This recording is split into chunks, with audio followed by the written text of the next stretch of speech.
Olá, senhores. Olá, olá. Bem? Antes de mais nada, Pedro, Sérgio, obrigado por terem aceitado o convite. É uma honra estar aqui com vocês. Me perdoem pelo atraso, eu estava terminando uma gravação ao vivo para uma emissora de TV e eu estava ali ansioso, preciso sair, não conseguia, mas aqui estou. E feliz de falar com vocês pelo histórico e a vivência que vocês têm nessa área. Então, eu acho que para quem do meu lado não não tem ideia do trabalho que vocês vêm fazendo, eu acho que seria legal vocês se apresentarem rapidamente, contarem, olha, isso aqui é o que nós fazemos, esse é o nosso histórico, porque eu informalmente, através de amigos, conheço bem o trabalho de vocês. Maravilha. Pode começar. Boa tarde, prazer a gente estar junto com vocês. Contar um pouco o que nós fazemos. Eu já tive essa dura missão de apresentar isso numa sala de aula do meu filho com crianças de 8 anos. Então vamos tentar ser o mais didático possível. A gente trabalha com fusões e aquisições de todas as etapas de captação de recursos por empresas brasileiras, seja com investidores locais ou seja com investidores internacionais, tanto investidores financeiros como estratégicos, empresas que atuam na mesma área, no mesmo tipo de negócio das empresas investidas. Então a gente faz um pouco do direito, que a gente chama de direito transacional, completamente distinto do direito que a gente está acostumado a olhar em filmes ou em livros bem tradicionais que a gente aprende na faculdade, mas a gente faz alguma coisa mais transacional, muito mais relacionada ao business, que é como a gente faz para estruturar, negociar e formalizar transações em que, de um lado ou de outro, tem empresas ou agentes do mercado tentando alguma forma de combinação de negócios. E, rapidamente, Sérgio, me conta sua trajetória profissional, como é que você se tornou uma referência nessa área? Obrigado pela referência. Eu me formei já há quase 26 anos, então sou formado pela PUC em Direito no ano de 99. No momento de formação, eu não me via como um advogado tradicional de contencioso e fui buscar fazer uma outra faculdade, fui fazer Getúlio Vargas Administração e tive uma dúvida se eu deveria mudar de carreira. Acabei seguindo na administração, seguindo no direito, mas com um aprendizado em administração. Percebi que realmente a área de M&A era uma área que eu conseguiria encaixar um pouco esse lado de negócio com uma estrutura jurídica, uma estrutura contratual, e iniciei minha carreira depois de um pequeno período fazendo um pouco de contencioso e tendo certeza absoluta que não era o meu futuro ou a minha vocação. Me encontrei na área de M&A e faço isso há pouco mais de 25 anos. Tive uma experiência em empresa, passei no escritório de advocacia durante 4 anos, fui fazer um mestrado fora do Brasil e tive a oportunidade de trabalhar na costa oeste americana logo na sequência. Então, eu estudei em Berkeley, depois eu tive a oportunidade de trabalhar em 2 escritórios considerados West Coast Firms.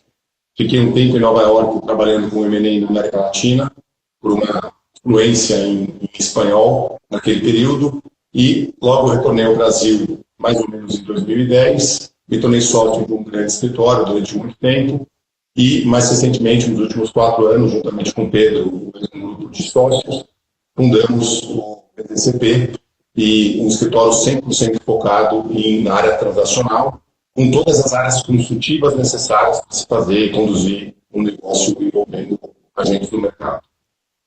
Entendi. E você, Pedro, o resumo aí da sua jornada pessoal. Boa. Bom, eu, assim como o Sérgio, trabalho com M&A desde sempre. Eu fiz USP, na sequência também fiz um curso na GV focando em finanças, que eu já queria ir por esse caminho de fato transacional, de entender quais outras perspectivas eram necessárias para fechar os negócios, né? Depois eu fiz um mestrado fora, trabalhei no Provar, que é um escritório bastante conhecido. Voltei e, na volta, o que foi curioso, que eu acho que talvez tenha sido um movimento que fez com que a gente se encontrasse, eu comecei a olhar bastante para esse mundo de tecnologia. Então, eu fazia o M&A tradicional e e de repente começou aquele boom de venture capital, que era uma coisa que já tinha acontecido, né, em 99, 2000, mas ele começou a voltar efetivamente com muita força. Então eu me dediquei para isso. O Eduardo, que é o Zilberberg, o Guilherme, que é o Potenza, e o Sérgio também estavam envolvidos nesse mundo.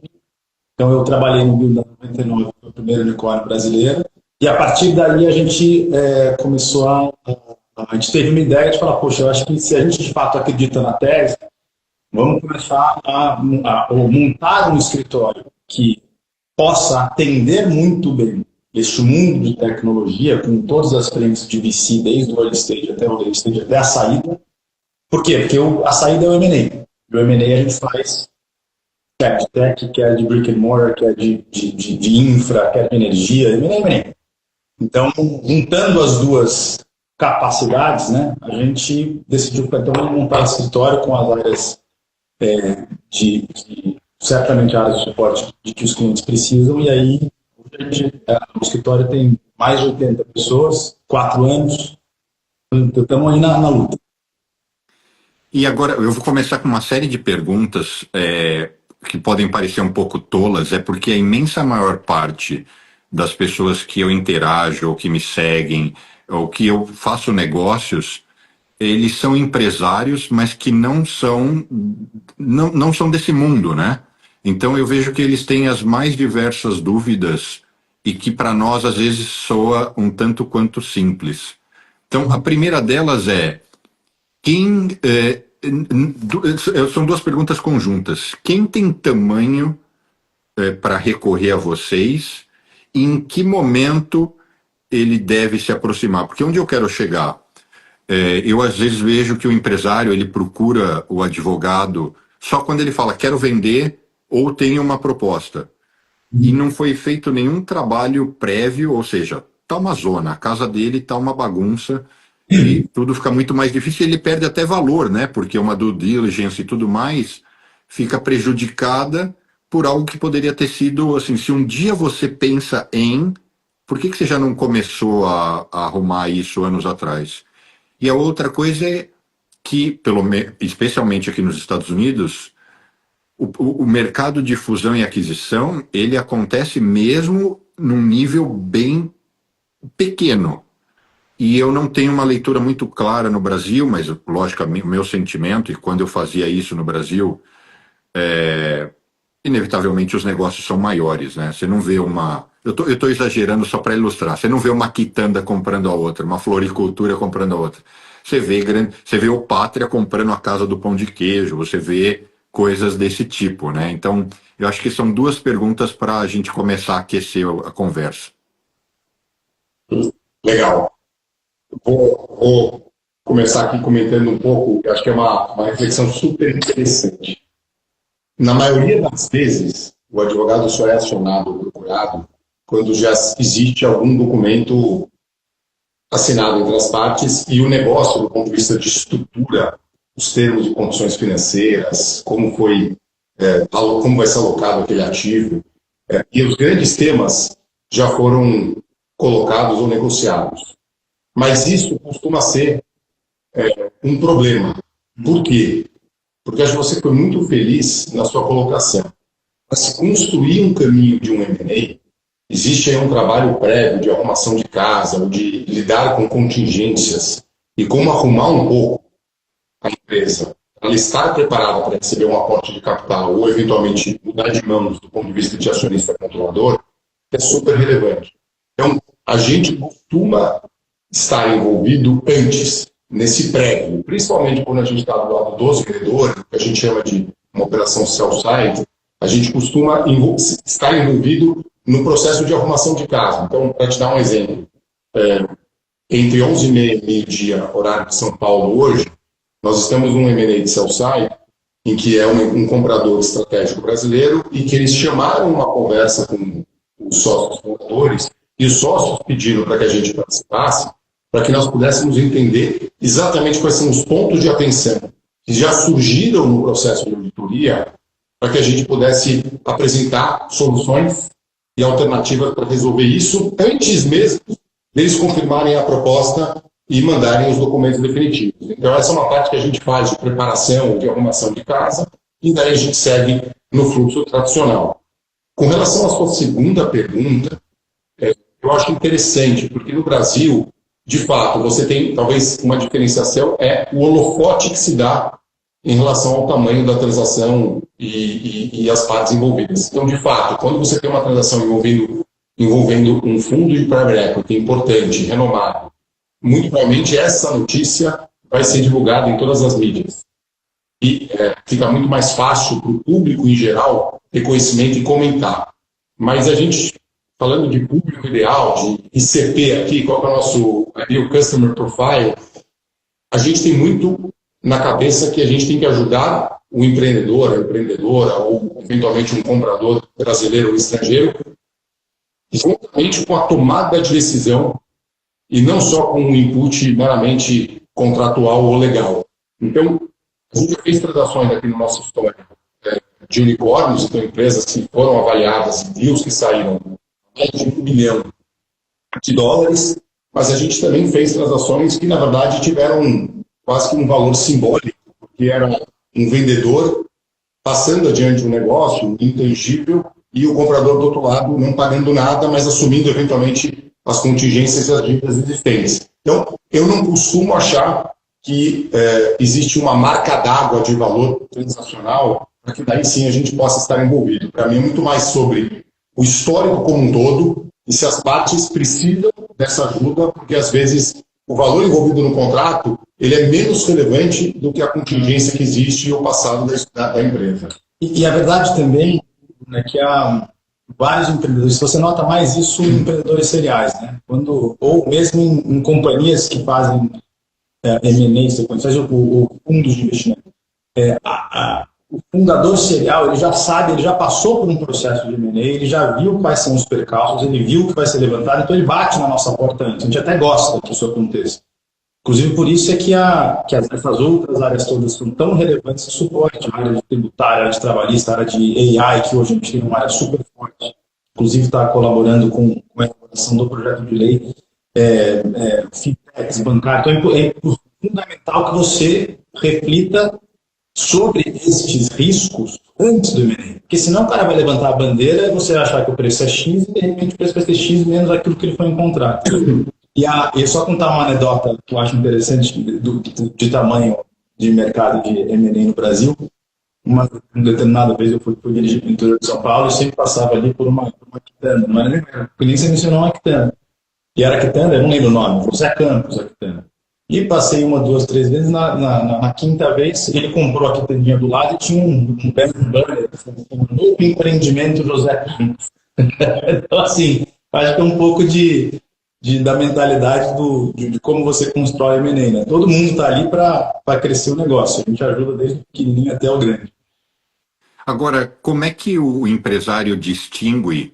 Porque no exemplo que você deu, Sérgio, né, dessa empresa que uma assumiu o passivo da outra, não foi a questão não era o valor transacionado, é quase que a interpretação de um empresário falar, não, mas isso aí é societário.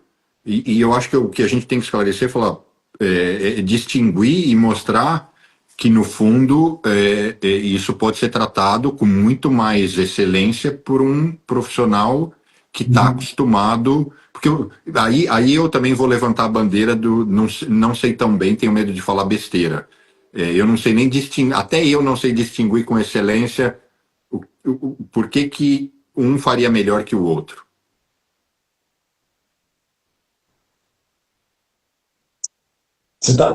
Acho que deu uma cortada. Você está dizendo vai melhor que o outro em termos de avaliação do risco? É isso?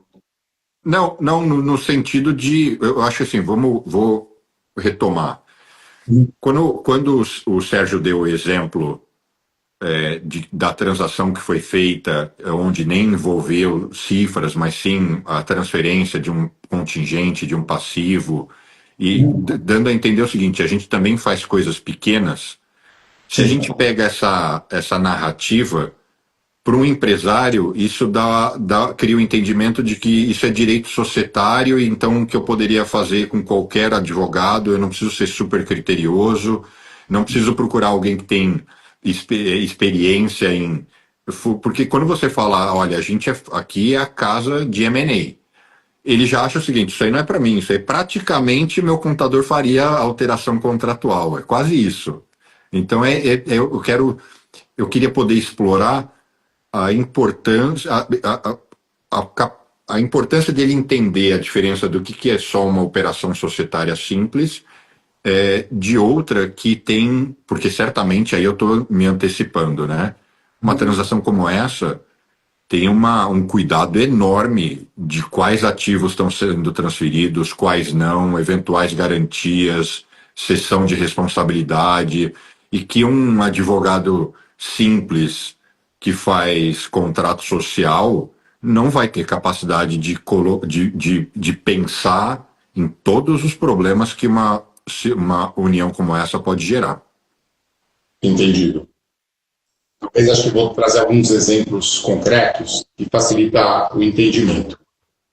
Quando você está fazendo uma operação de M&A, primeiro que a operação por si só é uma operação atípica. É diferente de um contrato de locação ou de um contrato social, como você bem colocou. Existem uma série de fatores que, se você não tiver um escritório especialista, você pode perder dinheiro ou não tomar a decisão mais correta. Vou dar um exemplo muito simples. Se você está fazendo uma aquisição de ações, é diferente de uma aquisição de ativos da companhia. A legislação americana é um pouco diversa da legislação brasileira em relação à segregação do que é uma operação envolvendo as ações e, portanto, todo o goodwill e toda a relação de ativos tangíveis e intangíveis de um negócio, do que uma compra e venda específica de uma unidade de negócio, portanto, dos ativos. Basicamente, do ponto de vista de responsabilidade, se você é uma empresa comprando de uma outra empresa, de um outro negócio, apenas um único ativo, e essa empresa vendedora continua com a sua operação, não existe sucessão do ponto de vista trabalhista, fiscal e etc. E isso é uma vantagem e uma preocupação muito grande para qualquer comprador de não herdar um passado de contingências daquele vendedor. No caso da compra e venda de ações, você está levando tudo. Por isso que o contrato ele tem que ser meticulosamente preparado para traçar uma linha divisória que tudo que foi fato gerador do passado, ou seja, qualquer problema que esteja relacionado até aquele momento da conclusão do negócio, deveria ser de responsabilidade das vendedoras. Ao passo que tudo aquilo que vem a acontecer no futuro, a partir da data de conclusão, deveria ser a responsabilidade de uma eventual compradora. E o que muda? Muda também, por exemplo, todas as obrigações desse contrato. Então, dependendo de como eu estruturar essa transação, a alíquota tributária para quem está vendendo, se você é um vendedor na pessoa física, acho que esse é um exemplo ótimo. Se você vender a participação na empresa, o seu imposto de renda sobre o ganho de capital, ele vai ser calculado uma alíquota que começa em 15% e finaliza em 22,5%. Se você for um vendedor que alienar esse ativo por meio de uma pessoa jurídica, via de regra, essa tributação sai dos 15% a 22,5% e passa a ser 34%. Então, existe uma eficiência fiscal a ser perseguida por um vendedor que, às vezes, economizando um advogado, um assessor especialista, você literalmente está deixando o dinheiro na mesa por não estar estruturando a transação da forma mais correta. Do ponto de vista de outras obrigações, poxa, eu estou vendendo o meu ativo.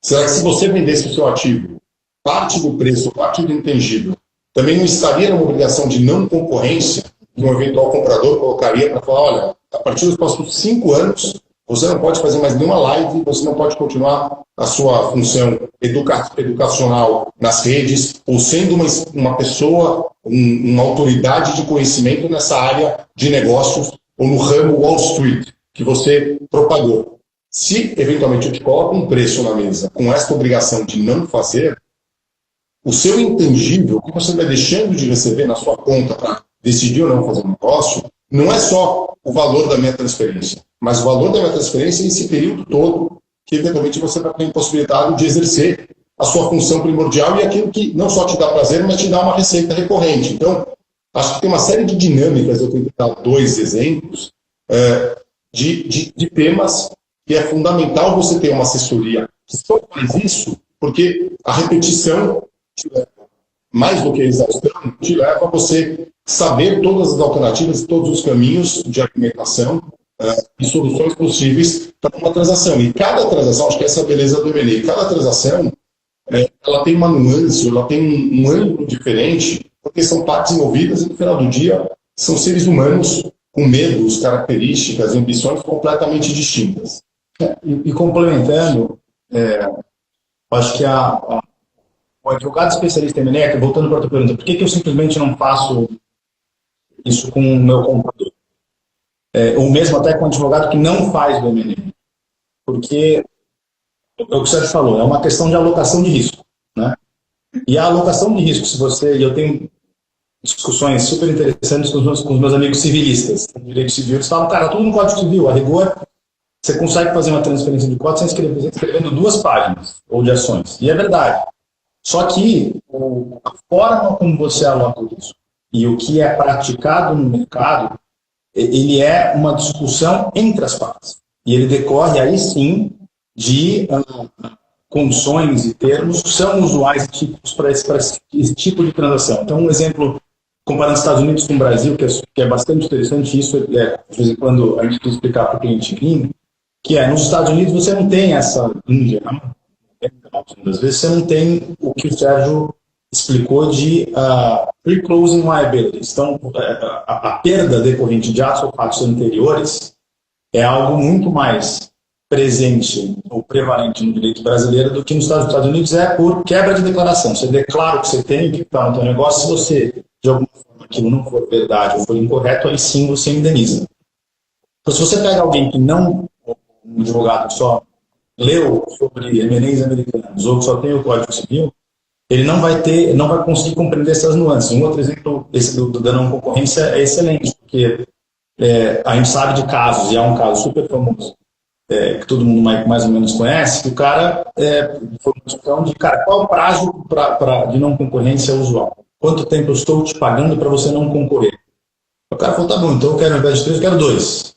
E ao longo dos 2 anos ele foi montando o mesmo negócio que ele vendeu.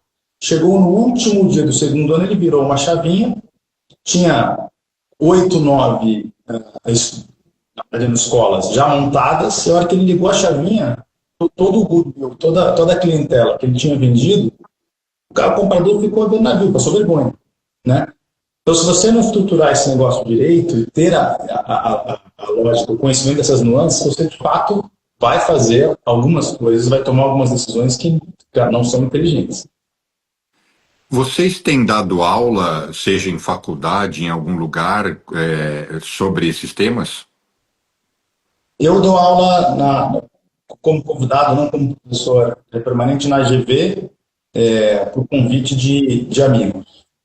O Sérgio, acho que dá. A gente deu um curso super interessante, eu e mais um sócio no escritório ano passado, no IBMEC, sobre negociação. Muito focado para tratar de técnicas de negociação, mas muito mais uma abordagem, uma aplicação prática para M&A ou para temas do dia a dia. Eu participo também de um grupo de estudos com os alunos do INSPER, um grupo chamado InFinance, que a gente também dá aula de acordo de sócios, contrato de compra e venda, o time da parte mais financeira, da área mais financeira da faculdade, e somos mentores, já no meu caso há mais de 20 anos, da Endeavor, que é uma das organizações no Brasil mais importantes do ponto de vista de fomento ao empreendedorismo. Agora, esse primeiro o curso que você falou, Sérgio, como é que a pessoa compra isso? Onde que ela acha? Ele é recorrente? Ele está disponível?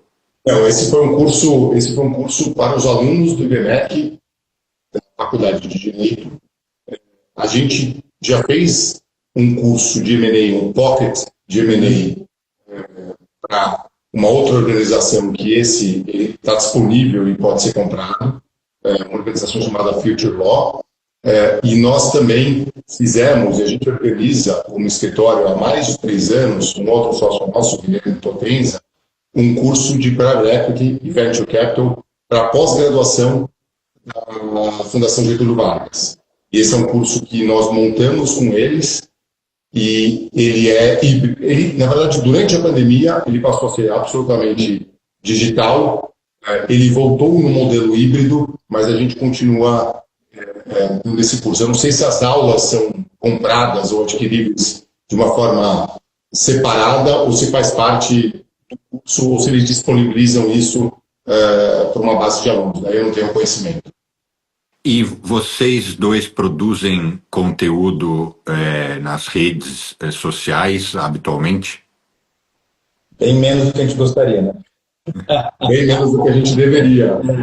A gente já fez isso no passado, mas a gente tem um projeto aqui, inclusive no escritório, que logo mais a gente vai lançar, que são vídeos curtos, trazendo um pouco a abordagem prática em operações de captação de recursos, M&A, etc. Então, isso é um projeto aqui que vai sair do BZCP para 2025. Já está em fase final de gravação e edição, e a gente vai ser mais ativo. Mas acho que é uma provocação, e talvez olhando até para o seu exemplo, a gente deveria estar mais presente nas mídias sociais com uma certa recorrência. Eu sou muito informal, então não se assustem, tá? Isso é uma coisa que eu deveria falar numa reunião só nossa pelo Zoom, mas eu acho que é isso que as pessoas gostam de acompanhar, assistir e ouvir. Então eu vou contar aqui rapidamente em segundos o que tudo isso me provoca. O tema que a gente está falando é super extenso, complexo, profundo e daria facilmente para ficar falando 8 horas e trazer cases e dúvidas e discutir cláusulas e uma série de coisas que são bem interessantes. Mas a gente não vai ter esse tempo. Então, o que eu venho vivenciando é o seguinte: eu comecei a gerar conteúdo nas redes há praticamente 2 anos para falar sobre negócios, investimentos e etc., porque o que eu faço aqui, eu tenho fundos de investimento e uma wealth management. Essa é a minha atividade. A gente aporta, há muito tempo, a gente aporta em fundos de VC e private equity como um cotista, né? Eu até já cheguei pessoalmente a rodar um fundo de venture capital próprio, mas é muito difícil eu conseguir conciliar com todo o resto que eu já faço. E aí eu fiquei surpreendido, e sem dar nomes, eu vou dizer o que eu vivenciei. Um empresário, um teórico venture capitalist brasileiro, que no fundo é sabido que ele não é aquilo que ele fala, que isso é a coisa mais comum nesse mundo da internet, né? O cara fala que faz, que acontece, mas depois você vai ver, não é nada daquilo. Ele começou a fazer eu vou chamar de evento, porque ele começou a vender aqui nos Estados Unidos para brasileiros que se tornaram empresários e que deram certo, um curso de 2 dias, onde ele fala o seguinte: eu vou te ensinar a construir equity. Eu vou ensinar você a pegar seu negócio e se capacitar para você fazer funding, para você receber dinheiro, ou para você gerar valor e, eventualmente, você fazer uma aquisição estratégica, enfim. A pessoa... E vários desses se tornaram meus amigos e seguidores. São empresários brasileiros que deram muito certo, a sua grande maioria na área de construção civil, a grande maioria ali no estado de Massachusetts, que é aqui do lado, ou eles estão em Connecticut, eles não estão em Nova York. E são pessoas que, quando eu falo cresceram significativamente. Assim. Lógico que como eu não estou dando nomes, eu não tem problema eu desenhar a figura, né? Então, assim, são pessoas que têm hoje mais de 100 funcionários, que têm um patrimônio pessoal muitas vezes superior a 20, 30 milhões de dólares, sendo que 70% disso é líquido, ou seja, são pessoas que, por padrão mesmo no Brasil, pessoas ricas, mas que não são desse mundo, né? Porque ele está lá no dia a dia, o negócio dele é tocar obra. Um deles, ele tem uma empresa de pintura. Ele chegou aqui, para ser pintor, hoje ele tem uma empresa de pintura, 70 pintores, e ele é uma das grandes empresas de pintura que trabalha para grandes construtores. Então ele foi para esse evento, lá o cara rapidamente fica falando, olha, valuation, etc. O cara nunca viu aquilo e lá ele ouviu o seguinte: eu preciso fazer meu valuation. Ele sai de lá falando assim: eu não faço ideia de como faz isso. E aí esse evento Eu acompanhei a edição de Nova York, tá? Porque eles ficam visitando cidades. Tinha 70 empresários brasileiros, todos brasileiros, e destes, 22 compraram uma mentoria de US$ 14 mil. Então o cara, em um dia, fez isso. Resumindo a história, a promessa era que iria explicar para esses empresários como é que eles se estruturavam, fariam funding. Só que o nível dos profissionais envolvidos é lamentável, as entregas são horríveis e acaba que o cara jogou o dinheiro dele fora. E tudo isso me mostra como existe uma carência. E aí você fala, mas eu mesmo perguntei para eles, mas por que você não faz um curso? Tem aqui, ó, Columbia está aqui, Yale está do seu lado. Se você quer ir para um pouco mais distante, tem Cornell, Princeton. Você está do lado de Harvard, MIT. Por que você foi comprar o curso do João da Silva? Porque eles não se sentem bem, às vezes eles não dominam a língua, é intimidador ainda, por mais que hoje eles sejam pessoas bem-sucedidas, é intimidador aquele ambiente de uma grande instituição, você entra em Colômbia, ainda mais agora o novo prédio, né, de business, eu sempre falo, isso aqui não é para mim. E eu vejo que o trabalho de vocês, não só, né, acho que teria que ter outras competências, é a carência de muitos empresários aqui, mas certamente também no Brasil. Por isso que eu fiz essa provocação e por isso que eu fiz questão de falar aqui, porque também acaba sendo uma provocação para todo mundo que está assistindo, né? Então foi por isso, só para eu contextualizar. Acho ótimo, já estou comunicando aqui ao Sérgio que eu vou abrir uma filial nos Estados Unidos para endereçar a demanda. Mas você tem toda a razão. Quer dizer, tem muita gente que, de fato, não tem informação, né? Não tem. E se a gente conseguisse, de certa forma, e a tua provocação, que é criar o conteúdo, acho que a gente poderia ajudar essas outras frentes. Acho que tem um caminho aí. A gente, te ouvindo com atenção, me veio em mente, a gente trabalha muito para fundos, tanto de late stage, como fundos bem early stage, bem no começo da jornada de empreendimento, de empreendedorismo. E assim, a gente sempre pergunta, puxa, qual que é o fator principal de tomada de decisão em relação ao negócio? E 100% das vezes é o capital humano. Ou o capital humano na liderança, do grupo de fundadoras, ou mesmo o capital humano do ponto de vista de management team. Então, quando você conta essa história, eu lamento, as pessoas, acho que no mundo que a gente vive também, dessas redes sociais, em que existe a promessa do atalho, do dinheiro fácil. Mas todo mundo que tem uma atividade profissional e invariavelmente deu certo, não criou alguma coisa em uma semana para vender, ou focado na linha do valuation ou na linha do fake it till you make it, que os americanos costumam dizer, mas sim com algum tipo de substância e conteúdo efetivo. E acho que a tua trajetória profissional, tenho certeza que é pautada também na construção de valor, para você conseguir entregar, ter as suas entregas com capacidade técnica, mas com valor efetivamente agregado. Então, puxa, um curso de um dia, de 2 dias, acho que do ponto de vista de informação e adquirir conhecimento é muito válido. E eu continuo estudando, mas achar que nesse curso de um dia eu vou aprender a maquiar o meu negócio para vender, sem antes ter resiliência, ter suor e ter uma capacidade de gestão, é uma mentira, porque seja na construção civil, seja no escritório de advocacia, em qualquer ramo de atividade, o trabalho e o esforço virão sempre antes do sucesso e do reconhecimento financeiro. Não tem jeito. Então, não é num curso que você vai inverter essa lógica. Mas acho super interessante ouvir teu testemunho mesmo de como ainda existe isso, essa busca do ser humano pelo atalho e pelo dinheiro fácil.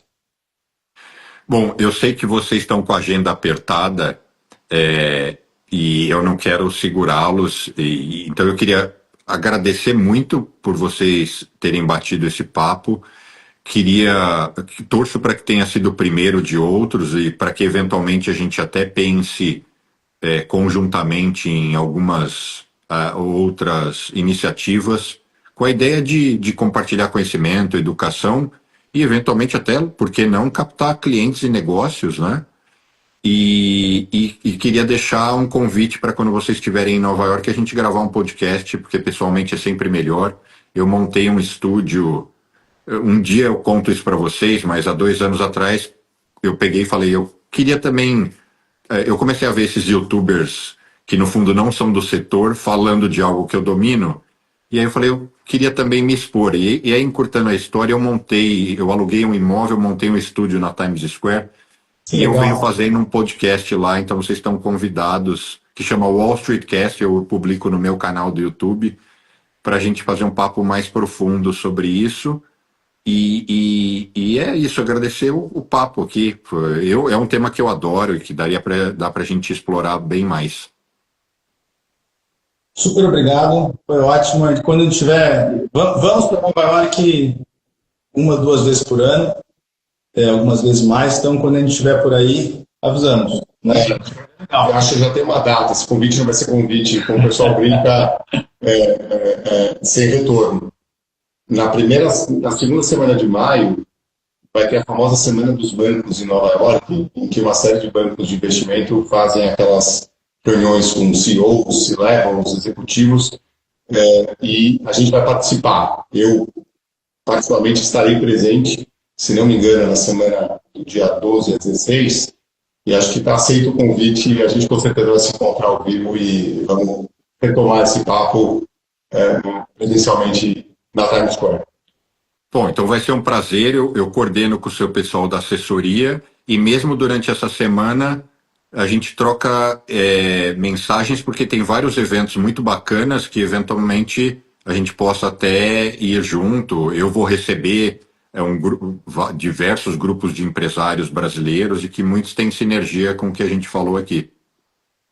Vai ser um prazer, muito, muito bacana, com certeza foi a primeira conversa de várias. Então, fechou. Bom, muitíssimo obrigado pelo papo, sucesso e nos reencontramos em breve. Obrigado. Obrigado. Até mais.